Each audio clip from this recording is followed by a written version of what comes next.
sentais que ce que je faisais ne les intéressait pas. Et par contre, ce qu'ils attendaient de moi, ça m'intéressait pas. Tu vois, vraiment, moi, signer les congés, si j'avais pu, je leur aurais dit, organisez-vous entre vous, signez-vous les congés. Les problèmes des horaires qui vont avec, les problèmes des paiements et tout ça, ou les salaires, c'est quand même un peu au lance-pierre, malheureusement. Donc, toute la partie restauration, je la mettrai un peu de côté, moi, sur la gestion humaine. Un business qui marche, c'est aussi un business qui a des galères. Bienvenue sur Crash Business, le podcast qui met en lumière les galères que les entrepreneurs cachent sous le tapis. Eh bien, bienvenue sur le podcast. C'est Xavier, aka Vieux Grisou, sur le podcast Crash Business. Comme vous savez, on va parler un petit peu de galères, de crash, d'erreurs, de gestion, de tout ça. Aujourd'hui, je reçois Alexandre Faure, un copain dans le monde de la Silver Economy. Je vais te laisser te présenter du coup, de qui tu es, qu'est-ce que tu fais, voilà tout ça, le classique. Dac. Alors merci Xavier. Nous on se connaît toi et moi depuis 2019. Ouais, c'est ça. Et on s'est rencontrés dans le cadre de l'activité que j'exerce aujourd'hui. Je suis consultant, je suis spécialiste de la Silver Economy et je fais du conseil auprès des dirigeants des structures de la Silver Economy en stratégie de positionnement. Et à l'époque où on s'est rencontrés, je faisais aussi beaucoup de communication digitale et c'est là-dessus qu'on avait travaillé ensemble. Donc voilà mon activité actuelle. D'accord. Ouais, pour ceux qui connaissent pas, parce que moi j'ai plusieurs activités. La Silver Economy, pour situer un petit peu, c'est quoi? C'est généralement les gens qui ont 50 ans et plus. Je pense qu'on peut le résumer comme ça. Mais il faut savoir que dans la Silver Economy, il y a plein de catégories. Il faut pas juste se dire c'est des petits vieux.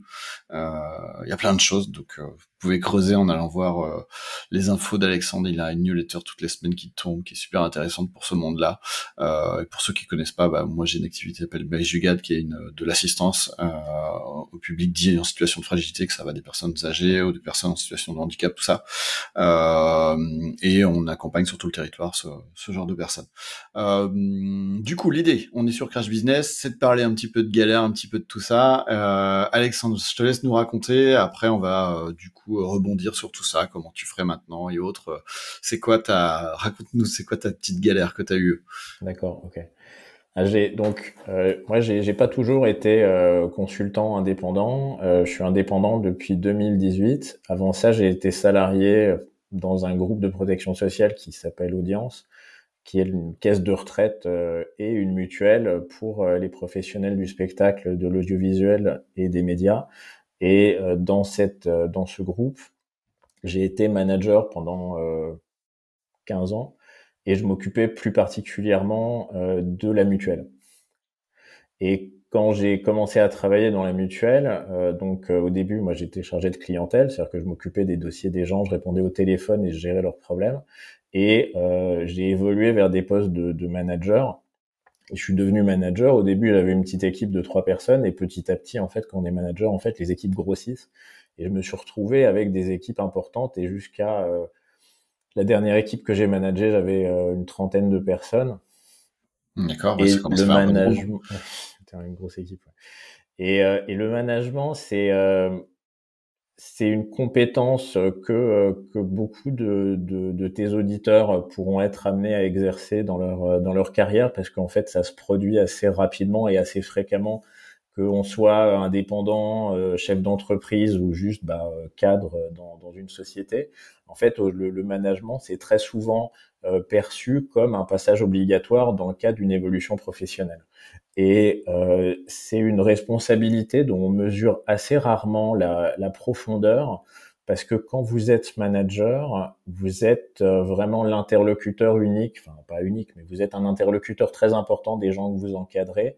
Et donc les actions, vos comportements, la façon dont vous communiquez vont avoir une incidence sur leur carrière. Et ça peut être une incidence positive, vous allez les aider à progresser. Et moi, heureusement, dans mon parcours managérial, il y a des gens que j'ai aidés à progresser, mais ça peut avoir une incidence négative parce que vous allez avoir des comportements qui vont être blessants, qui vont pas vous paraître forcément brutaux à vous, mais qui peuvent être reçus par les personnes à qui vous vous adressez de façon très brutale, parce que quand vous êtes manager, surtout quand vous êtes jeune en fait, vous mesurez pas toujours en fait l'écart euh, de hiérarchique qu'il peut y avoir entre vous et les gens que vous managez. Et ça peut avoir un impact très très fort en termes de façon dont on reçoit le message. T'as Et été quand j'ai, tortionnaire, comme on dit. ouais, voilà, exactement. Oh Ça, non, merci, t'as merci. fait partie des gens comme ça. Bah, Dis-nous tout. oui, en fait, le problème quand on a une galère en management, c'est qu'on en prend conscience quand il est trop tard. C'est-à-dire que tu en prends conscience parce que les gens en face de toi vont réagir d'une façon émotionnelle très forte, Ouais. et tu vas dire ah ouais, en fait j'ai fait une connerie quoi. Et T'avais ça, moi, quel âge à l'époque? Pour résumer un peu, tu t'en souviens à peu près quand est-ce que ouais, c'était? j'avais quel âge? Bah écoute, je réfléchis, j'ai commencé à bosser en 2001. Alors là, j'ai 49 ans. J'ai commencé à bosser en 2001, donc quand j'ai commencé à bosser, j'avais 28 ans, et mes premières fonctions managériales, je devais avoir 32, 33 par là. D'accord. Donc j'arrivais, moi j'ai fait du droit, donc j'ai fait de l'université, j'ai pas fait d'école de commerce, donc j'avais pas de formation, même quand bien même bon on n'a pas vraiment de formation au management, hein, c'est quand même des choses Non, qu'on bah non, ça découvre s'apprend sur le sur tas, le ouais. terrain. Mhm. Mais j'étais pas forcément préparé à ça. Euh, la partie du management que moi j'aimais beaucoup, c'était la partie organisation. C'est toujours quelque chose que je fais en fait aujourd'hui en conseil, c'est-à-dire vraiment identifier des problèmes, identifier ce qui va pas dans une organisation et essayer d'imaginer comment faire pour que ça aille mieux. Et le rôle en fait qu'on m'avait confié quand on m'a confié le management, en fait, c'était une création de poste que j'ai prise, c'est-à-dire qu'on mettait en place un service client et on m'a confié la création du service et son organisation. Et ça, c'est quelque chose que j'ai adoré parce que le service client, alors aujourd'hui, voilà, le service client, c'est facile, quoi. On a une app un peu globale qui chope tous les flux et puis on fait des réponses dessus et ça les balance sur tous les réseaux. À l'époque où j'ai commencé, donc quand j'ai créé le service client en 2003, voilà, on avait des téléphones pourris avec des cadrans, un listing, et puis voilà, le service client, c'était ça, quoi. Et débrouille-toi Ouais, avec, il y voilà. avait pas de chat GPT à l'époque. Non, mais il y avait même les mails, c'était quelque chose. On avait encore un fax, quoi. Tu vois, Ah oui, donc quand même. c'est pour te situer un peu l'époque, quoi. Pour ceux qui se Une... rendent pas compte, c'était la préhistoire. Ouais, c'est-à-dire que les gens avaient des ordinateurs sur Internet. Il y avait une boîte mail pour tout le service, et de toute façon, les clients écrivaient pas dessus, quoi. Les mails, c'était que en interne. Donc c'était quand même une époque très très ancienne. Il y avait déjà en fait les services clients un peu industrialisés comme on connaît notamment chez les opérateurs télécoms, etc. existaient déjà, mais existaient déjà justement dans les groupes très industrialisés type opérateurs télécoms. D'accord. Par contre, là où j'étais, le service client, il y avait 30% de visites, c'est des gens qui venaient physiquement dans les bureaux. Il y avait beaucoup de courriers, il y avait beaucoup de téléphones, il y avait pas mal de fax. Et puis les mails, je sais pas, c'était 0,5%. Enfin, personne en faisait, quoi. Donc il y avait déjà, voilà, le Internet existait depuis un moment, mais c'était pas devenu un canal de communication privilégié dans la relation client B2C. Et donc du coup, moi, c'était surtout du téléphone. Et donc c'est pareil, à l'époque, le téléphone, c'est qu'il fallait interconnecter c'était avec des câbles quoi, qu'on connectait les téléphones les uns aux autres pour monter des boucles, etc. Enfin, c'était très marrant. Et ça, moi, j'ai vraiment adoré le faire. C'est-à-dire que le téléphone, ça consistait aussi à mettre en place les systèmes pour suivre les flux, évaluer le trafic, etc. Et donc au départ, on avait des stats France Télécom, quoi. Donc je te laisse imaginer, c'est les listings comme ça là avec papier, quoi. Donc après il Oui, fallait oui, à les l'ancienne, ouais. recoller sur Excel. Enfin c'était une époque assez marrante. Et cette partie-là du management, enfin c'était plutôt de l'orga, de service, etc. Moi j'ai vraiment beaucoup aimé, j'ai adoré ça, quoi. J'adorais, quoi. Et la partie management un peu compliquée, elle est venue après, parce que là, quand j'ai commencé ça, j'avais une toute petite équipe, parce qu'on avait évidemment sous-évalué, quoi. On se disait qu'à 4, c'est bon, on allait gérer 5000 appels par jour. En fait, non, pas du tout. Et donc, mon équipe a grossi petit à petit, et il y a un moment où je me suis retrouvé à devoir, en plus de l'accueil client, à avoir de la gestion. C'est-à-dire que, en fait, la direction d'audience m'a confié, en plus du service client, la gestion du service prestation santé. Donc, c'était les personnes qui devait gérer l'activité prestation santé, c'est-à-dire globalement payer les prestations. Et là, c'est tout de suite plus compliqué parce que d'abord, c'est des activités sur lesquelles les enjeux sont complexes. Parce qu'il faut payer vite, quoi, en fait. C'est ça, l'enjeu principal, c'est que les gens attendent leur paiement et puis ils appellent pour râler parce que tu les as pas payés. Et puis, c'était des équipes, les prestations santé, typiquement, c'est des équipes qui ont, peut-être que toi, tu as connu ça aussi dans tes expériences professionnelles, c'est des équipes qui sont passées, enfin, qui ont subi vraiment la transition digitale. Et c'est pareil, aujourd'hui, quand on parle de transition Je sais digitale, on parle plus. d'une autre type de transition digitale. Moi, je parle de la transition digitale à des gens qui ont commencé, sont rentrés dans des services avec des machines à écrire. Et en fait, un jour, on leur a filé un ordinateur avec Word et on leur a dit, bah, t'as vu, c'est facile, c'est pareil. Et en fait, voilà, c'est, globalement, elles ont fait leur transition un peu en Ouais, trail à non, la moi, dure, quoi. j'ai pas connu ça parce que tu vois, j'ai 41. Ouais, J'ai commencé à bosser en 2003, mais j'étais beaucoup plus jeune, toi, j'avais déjà 8 ans de moins et j'étais plus dans le loisir. Donc, quand j'ai ouais. démarré, j'étais dans le loisir, dans les plus petits jobs et tout ça. Donc, moins dans l'opérationnel, j'ai pas fait de grandes études et tout ce qui va avec. Donc, forcément, j'ai jamais eu la possibilité d'être dans des grands groupes ou dans des grosses boîtes qui ont, moi, je suis venu avec le temps, on va dire, différemment. Donc, ouais, non, j'ai pas eu cette expérience. Par contre, mon père l'a eu parce qu'il était chez France Télécom, donc forcément, Ouais, bah voilà, il a eu France le droit à tous Télécom, les hein, caps ouais. et en plus l'époque où on virait les gens facilement Ouais, ouais, bah avec c'était, un gros chèque et salut au revoir. Mais oui, oui, je vois ce que tu veux dire. Et du coup, au niveau management, donc t'es passé bah, très vite, un peu comme les startups qui vont très très vite de 4 à 10, à 20, à 30, à c'est ça. 100. Et là, oui, j'imagine que la gestion humaine, quand t'as 28, 29 ans et que ou la trentaine et que tu dois gérer de plus en plus d'équipes, ça doit être de plus en plus complexe. Oui, bah, la difficulté que tu rencontres, en fait, on dit souvent que tu dois changer ton organisation à chaque fois que la taille de ton équipe double. Donc, quand tu passes de 1 à 2, de 2 à 4, de 4 à 8, etc. Et la difficulté que tu peux avoir quand tu es sur des activités comme ça, enfin, moi, en l'occurrence, j'avais deux services à gérer. J'avais d'un côté le service client et de l'autre côté la gestion. Et moi, je passais beaucoup de temps au bureau, quoi. Parce qu'à l'époque, c'est pareil, le télétravail, ça n'existait pas. Euh, je passais beaucoup de temps au bureau et donc par conséquent, souvent en fait les stats, parce que c'est globalement quand tu es manager dans des grands groupes comme ça, pas très modernes, je parle pas des startups ou des entreprises un peu avec du flat management où tout le monde est au même niveau, mais quand tu bosses dans des entreprises comme ça, en tant que manager, tes trois responsabilités principales, c'est la gestion du stock et donc le suivi statistique, la gestion un peu des ressources humaines, de signer les congés, tu vois, c'est voilà, voilà, et gérer les réclamations et signer les courriers, etc. Donc, globalement, ça tourne un peu. T'es chargé de l'organisation et du reporting. Donc tu donnes l'information, tu passes à tes équipes l'info descendante, la direction a décidé que, et tu remontes à la direction les stats. Et donc derrière, quand tu as des absences, etc., tu dois, si tu es assez malin, tu construis des modèles statistiques qui te permettent de montrer à ta direction que si les chiffres sont mauvais, c'est parce que t'as pas les moyens pour, et donc du coup, de demander du pognon Oui, et ou sur de des l'argent. grands groupes, c'est très hiérarchisé en plus à l'époque, Ouais, donc c'est ça, quoi. Et beaucoup moins, on va dire maintenant, où ça a changé, on est bah, plus sur un modèle ça a très pas changé. descendant. Ça a pas changé partout, mais ça reste un modèle malheureusement assez fréquent, quoi.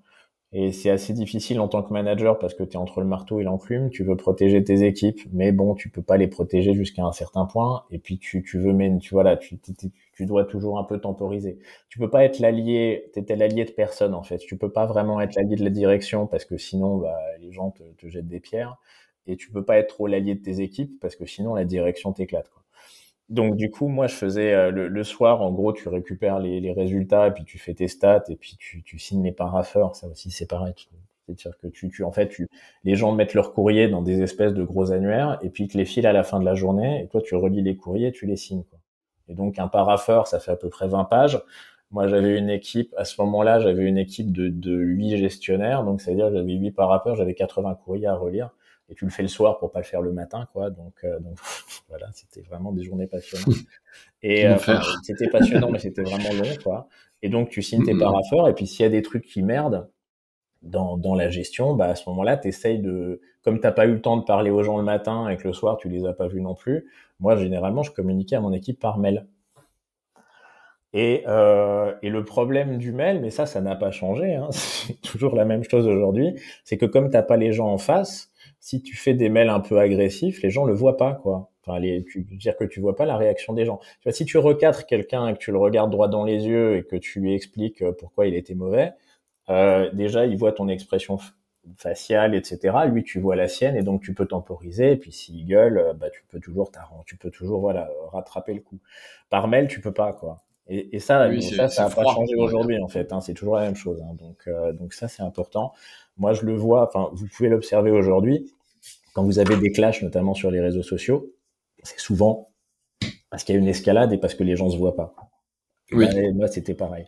Et les conneries que j'ai faites quand j'étais manager, les erreurs que j'ai commises, c'était pour ça. C'est parce que j'ai recadré des gens par mail, parce que c'était plus facile. Déjà, c'est plus facile, quoi. Tu vois, quand t'as quelqu'un qui a merdé, quand t'as ton DG, enfin, ton N plus 2 qui vient dire, ah bah tiens, voilà, lui, il a fait ci, il a dit ça à mon client, et puis c'était un client VIP, et du coup, le client VIP, il est venu me voir, et donc, du coup, il faut que tu le recadres, ou machin, il m'a dit que, tu vas les recadrer par mail. Donc tu vas leur faire un mail un peu tonitruant, quoi, tu sais, genre avec le titre en majuscule, des trucs en gras, où tu vas dire pourquoi ils ont été mauvais, quoi. Et tu vas leur envoyer, et puis toi tu l'écris genre le soir à 19h, quoi. Mais les gens, à l'époque, c'est pareil, quoi. Leur boîte, l'ordinateur, il restait au bureau, c'était pas des laptops, tu vois, c'était les grosses briques, là, comme ça. Donc les gens, ils partaient le soir, ils éteignaient leur ordinateur, et jusqu'au lendemain matin, ils entendaient plus parler de toi. Donc du coup, quand tu envoies un mail à 19h, la personne, elle le reçoit le lendemain matin à 8h. Et toi, tu te dis, bon, bah voilà, comme ça, il gérera le truc. Et puis moi, je le verrai pas parce que demain matin à 8h, je serai ailleurs, etc. Donc en fait, tu fuis un peu le conflit, quoi. C'est-à-dire que tu te dis, de d'accord. toute façon, il faut que je le recadre. Je vais le recadrer par mail, c'est plus confortable pour moi. Et puis en fait, Ouais, sauf qu'au final, c'est froid. Et du coup, vu que ouais, c'est c'est ça. froid, tu sens, je pense que ça doit décupler l'agressivité C'est du ça. truc. Ouais, Donc au lieu exactement. d'avoir un management de discussion et d'échange et de dire, bon, ok, là, c'était pas bien, t'aurais dû faire ça, ça, ça. Là, lui, il reçoit le lendemain matin à 8h du mat, un mail qui lui dit, attention, t'as fait ça, ça, ça. Ouais, j'imagine que les gens devaient le prendre mal, ou en tout cas, Bah, peut-être mal ouais. l'interpréter. Il y en a certains qui l'ont. Enfin, en tout cas, ça, c'est un des trucs sur lequel j'ai été mauvais à plusieurs reprises. Tu t'en rends pas, ou sinon, parce que tu vas avoir des gens qui vont réagir quand même, qui vont t'en renvoyer un peu de la même teneur. Et là, bah, tu sais pas trop quoi faire, quoi. Et puis, t'as des gens qui vont très mal le prendre, quoi. J'ai eu deux, trois cas avec des gens qui l'ont vraiment super mal vécu. Et je le regrette vraiment parce que les mails, je les ai gardés. Enfin, je les ai pas gardés là. Oui. Je les ai virés, mais non, je les ai gardés. Et puis quand je les ai relus avec le recul, il y en a certains, je me rends compte que c'était très maladroit, quoi. Et donc, je suis Ouais. profondément désolé si voilà, s'il y a des gens qui t'écoutent, qui se reconnaissent. Je sais Ouais, mais que après, j'ai t'étais été jeune, t'as assez pas non mauvais. plus appris t'as pas appris déjà le management, déjà. Ça Ouais, s'apprend en plus sur le tas, c'est difficile. Il faut s'organiser, il faut comprendre, il faut dialoguer. Moi, j'ai été aussi maladroit dans mes premières embauches où bah, j'ai mis un peu d'eau dans mon vin, où je suis un peu plus cool, tu vois. Où je l'étais, mais des fois, je pouvais être sec, tu vois. Et bon, après, moi, je le dis à l'oral, donc c'est mm, encore différent. Mais oui, j'imagine bien la teneur d'un mail, surtout voilà à l'époque où bah c'est pas simple quand t'as pas été non plus en plus formé à faire du management tout ça et comme tu dis, tu passes de 4 à 8, de 8 à 30 machin. Ouais, c'est un peu complexe. Là, bah, si c'était à ouais. refaire, tu referais comment du coup? Bah, avec l'expérience que t'as maintenant, avec le retour d'expérience que t'as, t'essaierais de faire différemment? Je prendrais pas de manager. Non, je prendrais une adjointe. Je prendrais une adjointe et je lui dirais de manager à ma place. Non, non, je pense que C'est une bonne vraiment solution. il y a, enfin, je le dirais, quoi. Enfin, c'est vachement dur, en fait. Il y a des cas où, moi, j'ai beaucoup de mal, en fait, même aujourd'hui. Enfin, j'ai plus d'équipe, là. J'ai eu une équipe pendant un moment. Euh, j'ai eu donc des salariés, quoi, dans ma boîte. Maintenant, j'ai un peu réduit la voilure. Maintenant, on est que deux. Et puis, ma collaboratrice principale, on se dit les choses, il n'y a pas de problème, quoi. On est sur une C'est forme plus simple. ouais, on est sur une format d'organisation assez flat, quoi. Donc, c'est plus simple. Mais avoir des équipes comme ça, bon, quand t'es dans une grosse boîte, tu le choisis pas tout le temps. Il y a vraiment un enjeu de pas avoir peur de parler, quoi. J'avais, bah bon, j'ai fait des mails, je leur parlais quand même, hein. J'étais pas non plus l'homme de l'ombre qui passe comme ça dans C'est les pas austère couloirs à et ce qu'on point voit. quand même. Non, non, je leur parlais, j'avais des échanges, mais tu, tu peux, la difficulté que j'avais en management, c'est que moi, j'étais très, j'adorais la partie orga, projection, voilà, j'étudiais ce qui allait pas, j'essayais de mettre en place des organisations pour résoudre les problèmes, réduire les, globalement toujours, encore une fois, le problème, c'est toujours le même, hein, c'est de réduire les délais. Hein. Parce que les gens, globalement, en santé, les gens, tu vois, tu te pètes une dent, tu vas chez le dentiste, il te fait un devis, tu l'envoies à ta mutuelle pour savoir combien tu vas être remboursé. La réponse, tu la veux dans l'heure. Nous, les devis, typiquement, à l'époque où j'ai repris le service, les devis, le délai, c'était 10 jours à peu près. Tu vois, donc bon, bah, tu vois, t'as pas envie d'attendre 10 jours.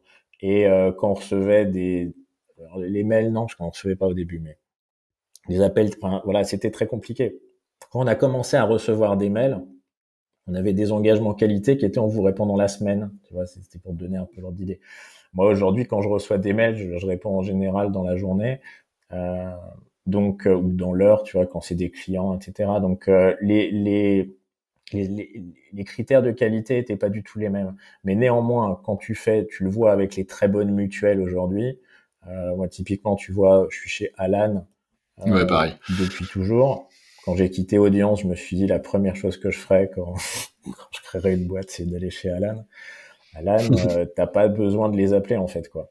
Bah, une bonne mutuelle, c'est ça, t'as pas besoin de l'appeler. T'as pas besoin de Ouais. l'appeler parce qu'ils anticipent en fait tes besoins. Donc Ouais, après le numérique a vraiment évolué, tu vois, entre l'époque où toi t'as managé dans un organisme comme Audience qui était une mutuelle et tout ça, comme tu dis, les process sont plus les mêmes. C'est-à-dire avant on n'avait pas de téléphone mobile, on n'avait pas tout ça. Maintenant tu prends une startup comme Alan, bah, qui est plus vraiment une startup, hein, c'est une entreprise, mais euh, t'as une application mobile, t'as des remboursements qui sont quasiment instantanés, la connexion est beaucoup plus rapide, t'as plein de choses qui ont fait que ça a évolué différemment. ouais, Euh, le management, lui, aussi a évolué. Hein. On était, je pense, dans une époque très descendante avec des façons de faire qui étaient peut-être un peu dures. Faut être honnête. Je pense qu'il y a eu des managements où la façon dont t'as appris, c'est aussi peut-être la façon dont on t'a toi géré, tu vois, et qui pouvait être un peu cash. Et du coup, forcément, derrière, ça engendre une façon de faire qui est pas forcément la meilleure, hein, que ce soit d'envoyer des emails, que ce soit d'être sec ou autre, ou maintenant, on est quand même dans des managements, même si ça existe toujours, hein, ça existera toujours malheureusement. Après, t'as pas non plus été un tortionnaire, hein, tu t'es pas mis à taper les gens et à les faire pleurer, en tout cas non, j'espère. mais je t'ai pas tout dit. Non, non, non, non, j'ai pas, je suis pas allé jusque là. Mais le- je pense que c'est l'enjeu. Tu vois, j'ai du mal à imaginer que je le refasse. C'est assez difficile de me reprojeter, mais je pense que t'as un enjeu de positionnement. Donc moi j'aimais beaucoup j'étais à un niveau de communication en fait. Il y avait un quiproquo avec mon équipe quoi parce que je m'étais retrouvé manager un peu par la force des choses. Moi vraiment ce qui m'intéressait c'était la partie un peu stratégique quoi, un peu comme aujourd'hui finalement. Ce qui m'intéressait, c'était cette partie stratégique de dire on a un problème, on va essayer d'identifier les causes et de reconstituer les possibilités et de voir comment on fait pour diviser les délais de gestion des mails par 10, par exemple, hein, des devis par 10. Tu vois, quand on dit ça au départ, c'est difficile de l'imaginer, mais en fait, c'est possible.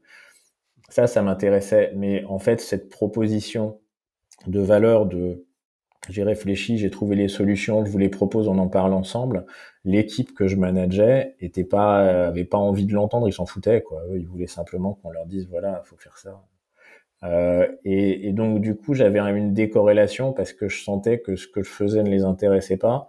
Et par contre, ce qu'ils attendaient de moi, ça m'intéressait pas. Tu vois, vraiment, moi, signer les congés, si j'avais pu, je leur aurais dit, ben, organisez-vous entre vous, signez-les-vous les congés. Moi, je sers à rien, tu vois. Je veux dire, si ton rôle en tant que manager, c'est de signer des congés, c'est un enfer. Et je plains tous les managers de France qui ont passé tout le mois de juin à essayer d'organiser l'activité pour que tout le monde parte pas en vacances au même moment.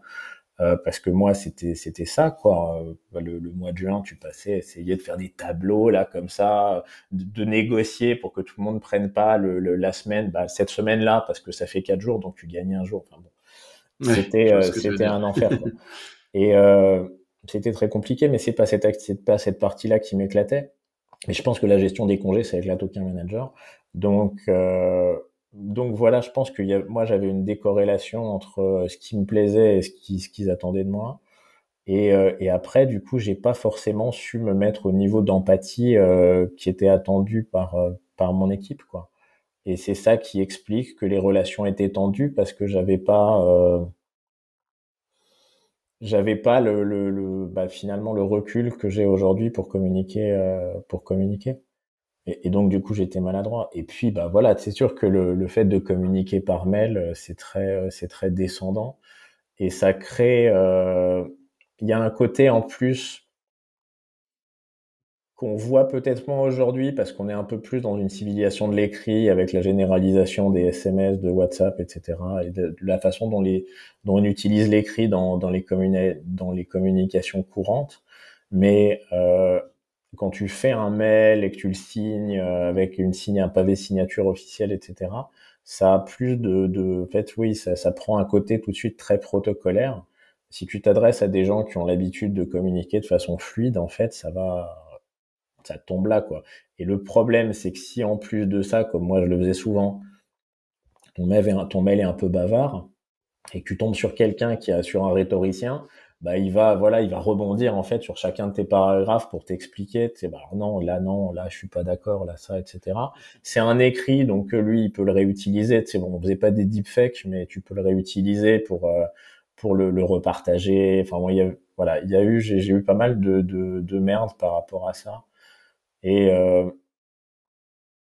globalement, enfin bon, on va pas non plus résumer ma carrière de manager Non, je te le souhaite pas, à heureusement. des mails conflictuels. J'ai eu d'autres activités, enfin j'ai eu d'autres Oui, moments, il y a sûrement des moments qui se sont des bien moments. passés. En Après, de toute fait, façon, oui, bah, je trouve que vas-y. le plus agréable quand t'es manager, et ça, bah, c'est la même chose quand quand t'as ta boîte en fait et que tu as des salariés, que t'es pas tout seul, c'est que les victoires sont des victoires collectives. Et donc, par conséquent, quand quelque chose marche, quand tu aboutis, quand un projet réussit, tu t'aperçois que c'est un projet que tu n'aurais pas fait tout seul et que c'est la force du collectif qui a contribué à ce résultat et que toi, ton rôle de manager, ça a été bah, justement de donner à toute ton équipe les moyens d'aboutir et que tu as été finalement qu'un passeur. Moi, quand j'étais en presta santé, c'était mon métier parce que moi, les prestations santé, j'y connaissais rien. J'avais pas du tout l'expertise qu'avaient la plupart de mes collaborateurs, enfin collaboratrices surtout, parce que c'était un service où j'avais 90% de femmes. Euh, J'avais pas leur expertise, quoi. Donc je comptais sur elles pour gérer les choses et elles le faisaient très bien.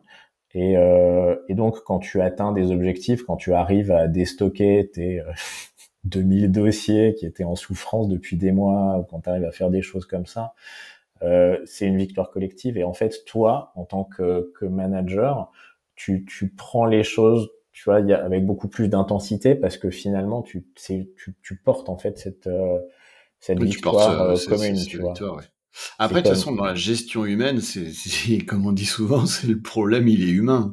Donc déjà, quand tu gères de l'humain, c'est pas ce qu'il y a de plus simple. Donc quand tu gères de l'humain avec beaucoup de monde, ça reste assez difficile à mettre en place. Mais comme tu dis, c'est-à-dire une victoire collective, c'est ce qui est le plus agréable. Mais heureusement, parce que bah la gestion humaine, c'est pas juste avoir des galères. Donc heureusement. ouais. Et je pense que moi, je veux pas.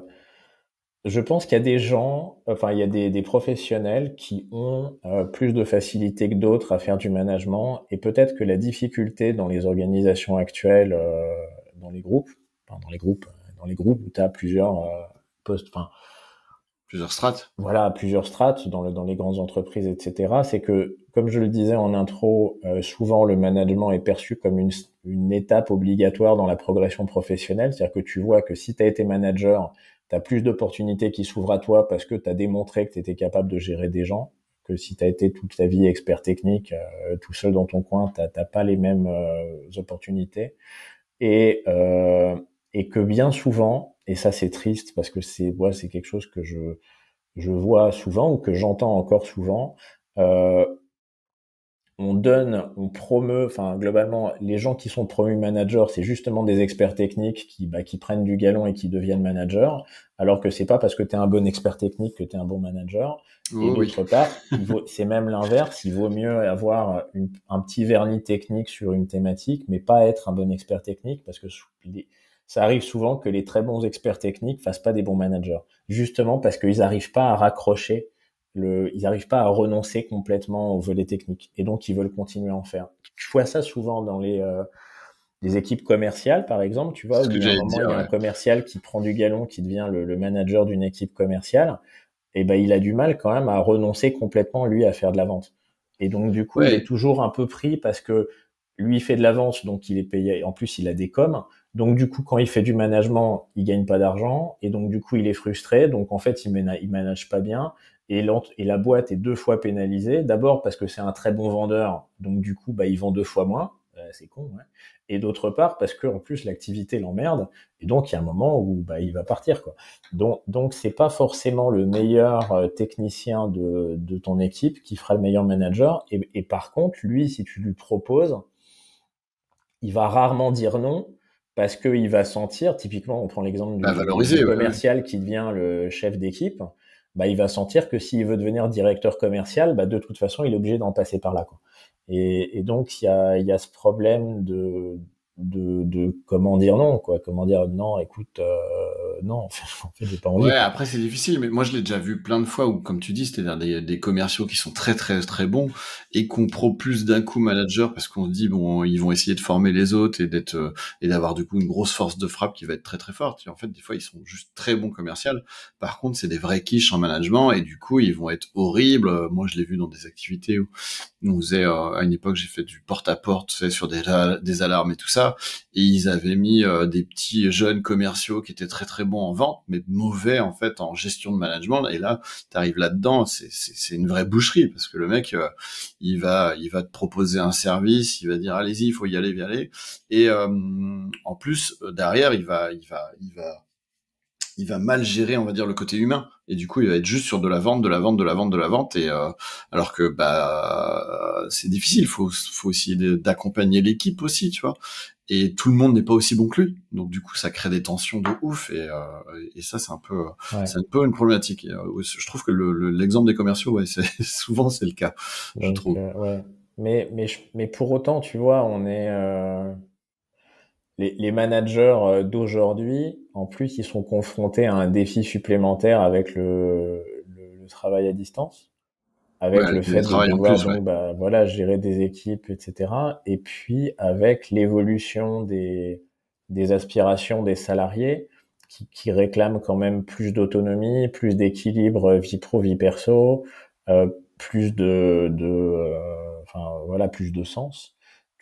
Et donc, du coup, si tu es dans des équipes où tu gères que des gens qui ont les mêmes aspirations, etc., bon, bah, t'as la difficulté du management, mais après, l'avantage, c'est que t'as une équipe assez homogène. Si t'es dans des équipes hétérogènes, donc où t'as des gens qui ont des aspirations différentes, notamment aujourd'hui, tu peux être confronté à ça beaucoup dans le tertiaire, dans les secteurs traditionnels, avec des équipes, avec des écarts d'âge importants. Donc, tu as à la fois des jeunes qui viennent de rentrer sur le marché du travail, avec des seniors qui sont plus pas très loin de la retraite, mais enfin qui y sont pas encore non plus et qui ont pas envie qu'on leur monte la porte. Et donc, tu dois composer avec des aspirations différentes et idéalement essayer de construire un collectif. Parce que c'est un peu comme quand tu vois, quand t'es prof enfin, quand t'es prof, ouais, et que t'as une classe pour une année, par exemple, tu dois pas juste être là pour balancer ton cours et puis merci, au revoir. Tu dois essayer aussi de construire quelque chose parce que tu sais que si tu construis un collectif, déjà ils sont plus attentifs, ils sont plus engagés et puis ce sera plus intéressant pour eux. Bah, quand t'es manager, t'as la même responsabilité. Tu dois essayer de construire un collectif et pas uniquement de gérer des individualités. Et ça, bah ça c'est dur quoi. Et parce que tu travailles beaucoup on est aujourd'hui dans une société du travail qui a des attentes avec des salariés qui ont des attentes très fortes justement en termes de climat social. Et donc le modèle descendant, comme moi j'ai pu connaître et malheureusement pratiquer, il est plus du tout dans l'air du temps. Et donc, c'est quoi le problème? Tu peux continuer à le faire parce qu'il y aura toujours Oui, il y en aura toujours il hein, y a qui des vont mettre boîtes ça qui en place, continuent à hein, le faire, hein, malheureusement, hein, ça n'a bien pas sûr. disparu, hein. Mais le problème, si tu continues à le faire et que tes concurrents le font pas, c'est que les gens vont aller bosser chez les concurrents, quoi. C'est ça. Donc après, bah, si tu es dans un secteur en tension, comme il y en a beaucoup, moi, dans mon écosystème, donc dans la silver economy, il y a quand même beaucoup de secteurs qui ont du mal à recruter. Mais c'est pas le seul endroit dans le monde du Non, travail où c'est il y a des gens, partout. tu vois, là, tu prends la restauration. Dans la restauration, aujourd'hui, il y a eu 8000 postes non pourvus. Ça veut dire que si ton resto, il y a un climat social sympa, etc., tu auras moins de mal à recruter que si c'est si c'est l'usine, quoi. Ah, si c'est la brigade avec Voilà. un petit chef, oui, ça va être un peu plus Donc, compliqué. Après, t'as c'est un des, ensemble. Toi, la restauration, la difficulté, c'est que tu vas avoir cette problématique-là de recrutement et tout ça. Mais tu as aussi bah, le problème des horaires qui vont avec, le problème des... Tu sais, c'est les problèmes des paiements et tout ça, où les salaires sont quand même un peu au lance-pierre malheureusement. Donc toute la partie restauration, je la mettrais un peu de côté moi sur la gestion humaine, même si en fait on revient au même parce que bah t'as souvent des petits chefs et oui forcément si t'as une meilleure ambiance chez le resto d'à côté, bah tu vas profiter et vouloir aller dans le resto d'à côté que de te retrouver chez un tortionnaire. Ça je suis tout à fait bah d'accord avec toi. oui, en fait, d'autant plus que c'est des milieux voilà, c'est-à-dire que si tu prends tous les restos d'une rue, les gens se connaissent, ils discutent. En général, après le service, ils se retrouvent tous dans les mêmes cafés. Donc du coup, ils parlent et puis on sait rapidement où sont les gens, les équipes sympas, où sont les équipes abominables, quoi. Donc euh, donc t'as Il y a même cet des enjeu. sites Mais voilà. spécialisés maintenant, je sais pas si t'as vu, il y a même des sites où tu peux donner un avis sur la Alors, boîte, sur le ouais, bah, patron, tout ça, en positif ou en négatif. Alors après, faut prendre ça avec des pincettes parce que tu peux avoir aussi des petites batailles ou des vengeances, mais ça se fait ouais, de mais plus c'est en vrai que plus du coup.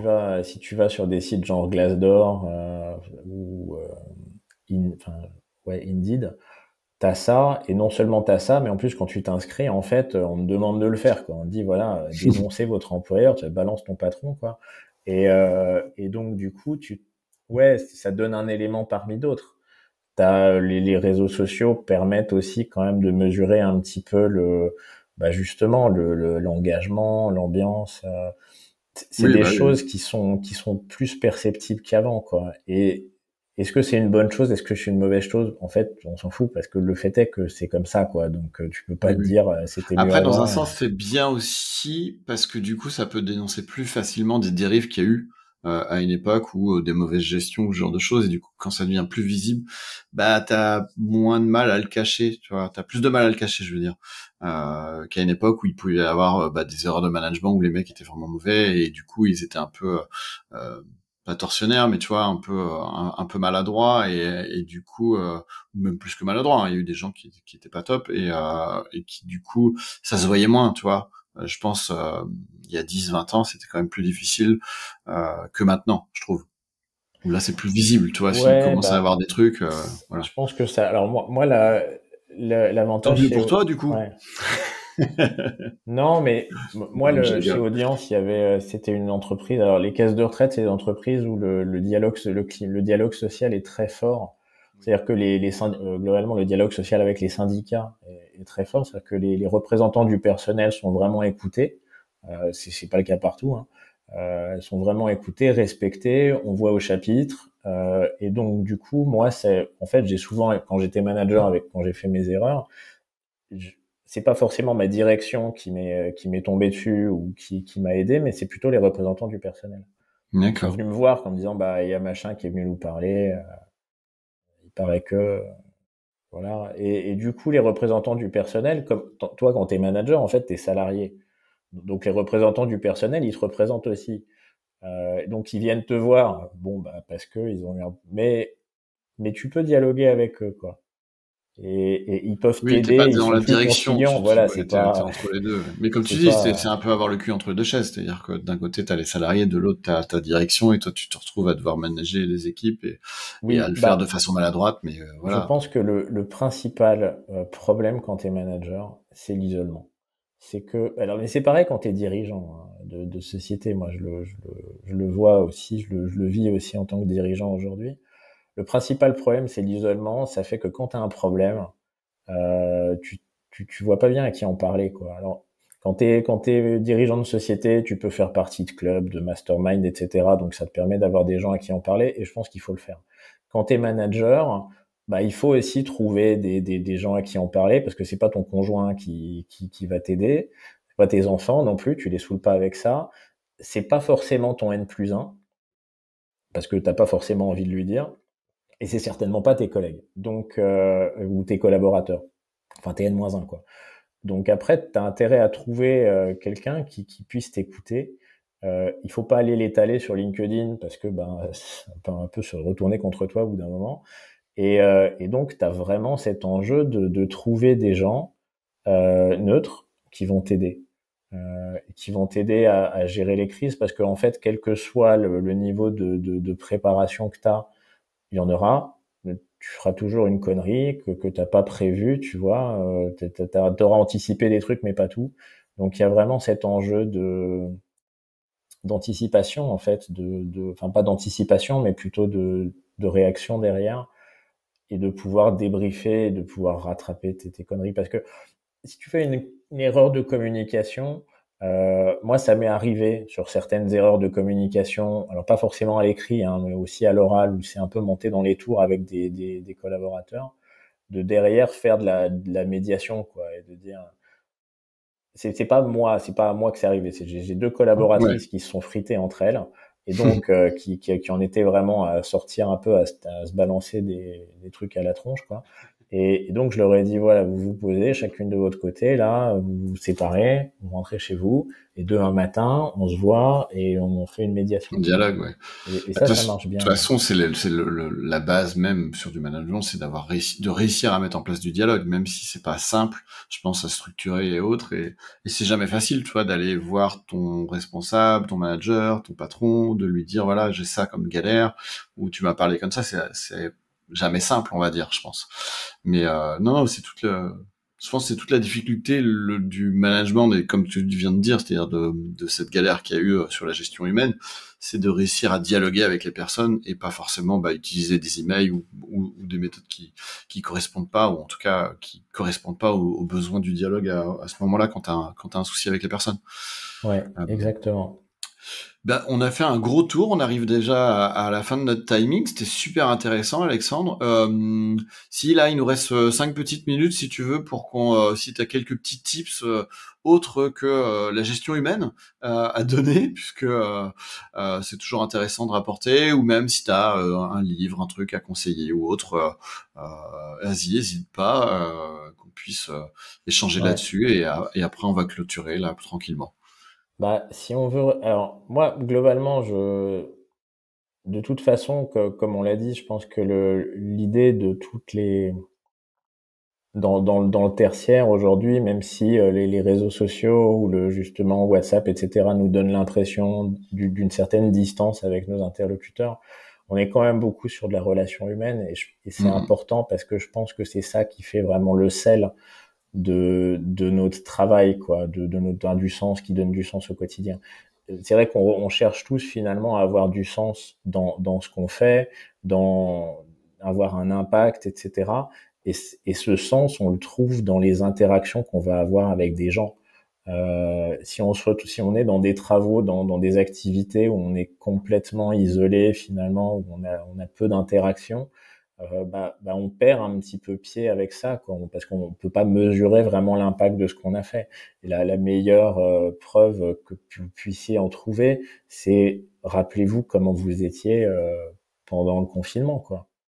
Est-ce que vous avez bien vécu le fait d'être vraiment isolé? Alors, si vous étiez étudiant, par exemple, d'être vraiment isolé chez vous, dans un studio, pendant 2 mois, quoi, avec des relations sociales très très restreintes, et essayer de vous rappeler la joie en fait que vous avez éprouvée quand vous avez pu de nouveau sortir, aller au café, aller au cinéma, aller au resto.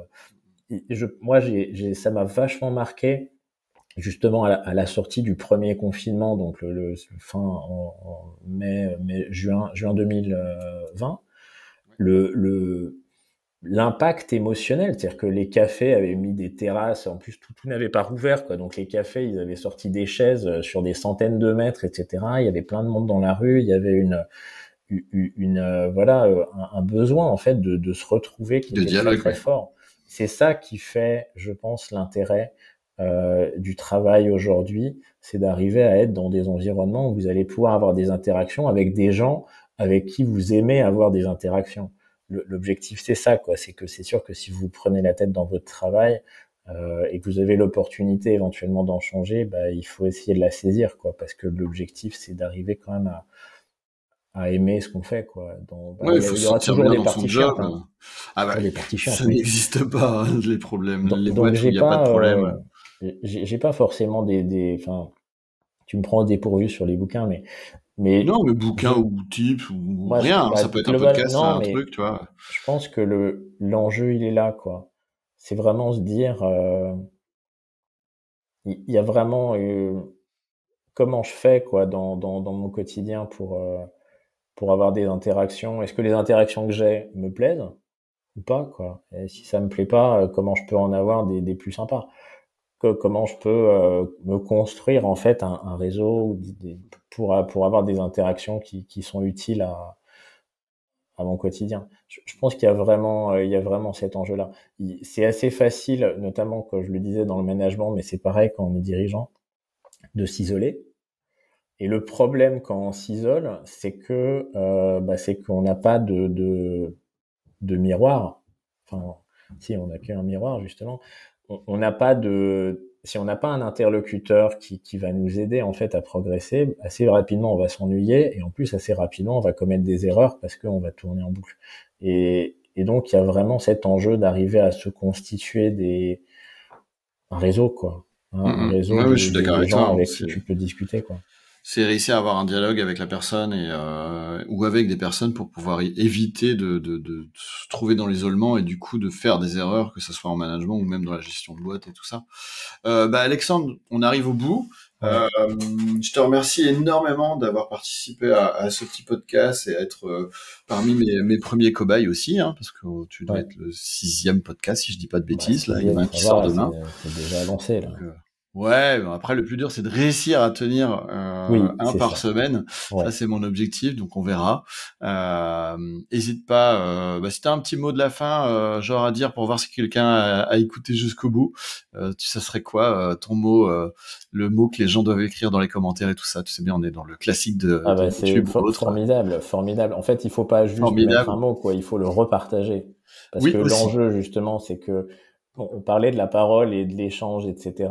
Aujourd'hui, le meilleur moyen de diffuser une information qui vous plaît, c'est de la relayer, puisque le meilleur enfin la meilleure publicité qui puisse être faite d'un produit, c'est la recommandation. Donc du coup, si vous avez aimé ce podcast, moi je vous recommande de le partager à un ami. Et c'est la meilleure chose que vous puissiez faire pour montrer qu'il vous a plu, quoi. Eh ben c'est gentil. Je te mettrai dans la description ton lien LinkedIn pour que les gens puissent aller te connaître. Si vous avez des besoins en conseil ou autre, n'hésitez pas à contacter Alexandre. Il est super là-dedans. Merci à tous de nous avoir écoutés. Je vous dis à très vite pour le prochain podcast, pardon. Et c'était Crash Business. Salut! Merci encore de nous avoir écoutés. N'hésitez pas à vous abonner et à nous laisser un petit like, ça nous donne de la force. Et je vous dis à la semaine prochaine.